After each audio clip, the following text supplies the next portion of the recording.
नमस्कार, आप देख रहे हैं डीटी भारत। मैं हूं आपके साथ ईशा श्रीवास्तव। भागलपुर के कुंपा घाट में आरएसएस के प्रमुख मोहन भागवत ने सद्गुरु निवास का लोकार्पण किया है। आपको बता दें कि मोहन भागवत के आगमन को लेकर जिले में जेड+ सुरक्षा की व्यवस्था की गई। वहीं इस मौके पर संघ प्रमुख ने एकता और अखंडता को बनाए रखने की बात कही। आगे उन्होंने अपनी बातों में क्या कुछ कहा है, आइए सुनते हैं।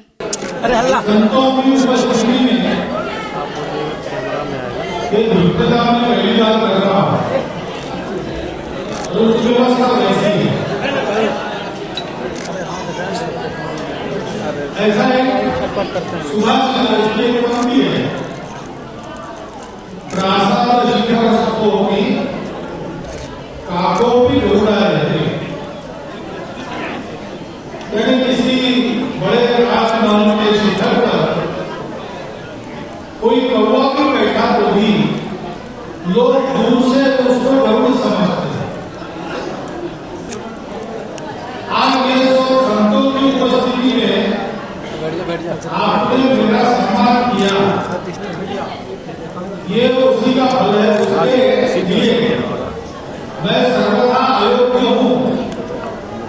ये संत ही उसके लिए योग्य है, परंतु सत्संग से कई लाभ होते उससे किए गए। लेकिन वास्तव में हमको विचार करना चाहिए कि ये लोकल व्यवहार है। संतों के सानिध्य में जाते हैं तब इस लौकिकता को छोड़ देना चाहिए, क्योंकि वहां पारलौकिकता की चर्चा हो। लौकिक व्यवहार में अपने अहंकार से निकल रहा है। सबको है, मैं अहंकार को दुर्गुण के नाते अभी नहीं बोल रहा हूं। प्रत्येक व्यक्ति को एक अहंकार होता है, वो समाप्त हो गया तो उसका अस्तित्व ही समाप्त होगा।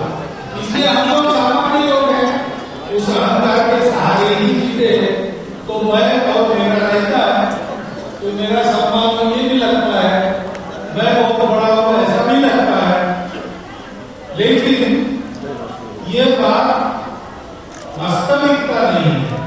इसको अपनी परंपरा में मिथ्या कहा गया है, क्योंकि एक हद तक तो ये चलती है, इसलिए इसको एकदम असत्य नहीं कहा। लेकिन उस हद के बाद वो समाप्त हो जाती है। सत्य क्या है?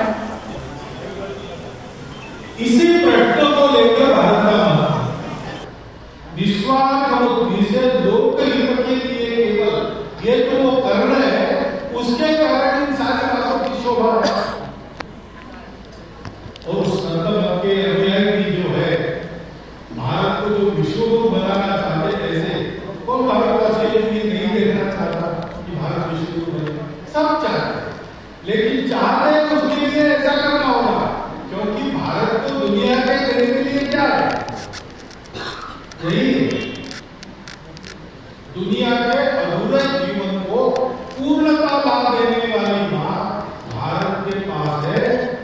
इसलिए जब से दुनिया को भारत का परिचय हुआ, तब से अब तक सारे चिंतक कहते हैं कि हमारा प्रारंभ तो हमने पश्चिमी विचार से किया, लेकिन हमारा जो संवरण है, हमारा जो समापन है, हमारे यात्रा का जो सफल होना है, जो सांगता है, वो भारत के विचारों से होनी चाहिए।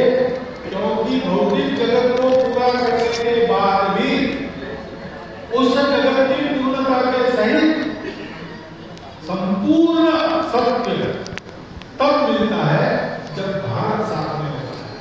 ऐसा भारत बनाना हम सब चाहते हैं, और इसलिए आपको ये ध्यान रखना चाहिए कि जैसे इस परिषद की श्रद्धालु भक्त के नाते मैं यहाँ बिहार में था, तब मैं दूर दूर से सुनता था, लेकिन मुझे भी सौभाग्य प्राप्त हुआ यहाँ आने का। तो इस मत की साधना में मैं आऊंगा नहीं आऊंगा तो आता लगे, लेकिन भारत की जो भी साधना है वो ऐसी है। साधना का गंतव्य है आत्मरूप दर्शन, अपने को देखना, और यही रास्ता है। नाम रूप गंध, इस रास्ते से जाओ, नाम के परे जाओ, ये सबने कहा है और सब कहते हैं कि अपने को जानो, अपने में उस सत्य को देखो, सब में उस सत्य को देखो और वैसा करो तो जीवन सार्थक है। ये तो हम सबको चाहिए। तो हम चाहेंगे इस परिसर को शोभा और बढ़ती रहे। उसके लिए जो भौतिक काम कर रहे हैं, भवन बनाना कर रहे हैं, आगे भी करेंगे, उसके लिए सहायता करेंगे, उसके लिए साथ रहेंगे। लेकिन असली शोभा को उस साधना से, उस तपस्या से, उस पथ पर चलने से, अपने व्यवहार में से एक एक त्रुटि को कम करते हुए, उस व्यवहार के एक एक गुण को ग्रहण करते हुए पूर्णता के पथ पर आगे बढ़ने से होगी। बिना किसी कारण दीन लोगों को कृपा करके उस पथ पर अग्रसर करते हैं, जिससे उनके जीवन को भी पूर्णत्व और सार्थक और इसलिए ऐसे स्थान पर हम आते हैं तो हमको जैसे हम अपने जूते बाहर उतार कर आते हैं, लौकिक जीवन में जूते पहनना है, वो लोकाचार है, शिष्टाचार है, उसको प्राप्त करना है। सामान्य से सामान्य, गरीब से गरीब आदमी भी कोई सी चप्पल अपने पैर को ही प्रयास करता ही है, तो लोकाचार है, शिष्टाचार है, सबको आवश्यक भी नहीं है तो भी करना है। उसको जैसा बालता के अंदर ऐसे अपने हृदय के अहंकार, स्वार्थ, भेद आदि को भूलकर अंदर आकर हमने उस शुद्धता का, पवित्रता का, शुचिता का, सत्य का साक्षात्कार कराने के लिए सारे बच्चे चाहिए। उसके लिए नम्र होना चाहिए, उसके लिए सुनना चाहिए, उसके लिए चलना चाहिए। ये बहुत नहीं होगी, उनकी गरिमा छिपी है, लेकिन हम चले नहीं तो नहीं पहुंचेंगे। इसलिए छोटे छोटे कदम में क्यों न हो, जन्म जन्मांतर की यात्रा में क्यों न हो, हमको उस पथ पर चलना है, अपने आप को बढ़ाते रहना है, अधिक बनने के लिए लोगों को अपनी सेवा से प्रेरित करना है। ये काम हम करते रहेंगे तो हमारा भी तो सार्थक होगा ही। लेकिन इन तीर्थ स्थानों की असली गरिमा जैसे लौकिक भौतिक रूप से बढ़ेगी, ऐसे आध्यात्मिक रूप से अक्षुण्ण रहेगी, कायम रहेगी और सारी दुनिया इसके पास आएगी तो अपने दोनों तरफ से उसको अभय देती रहेगी।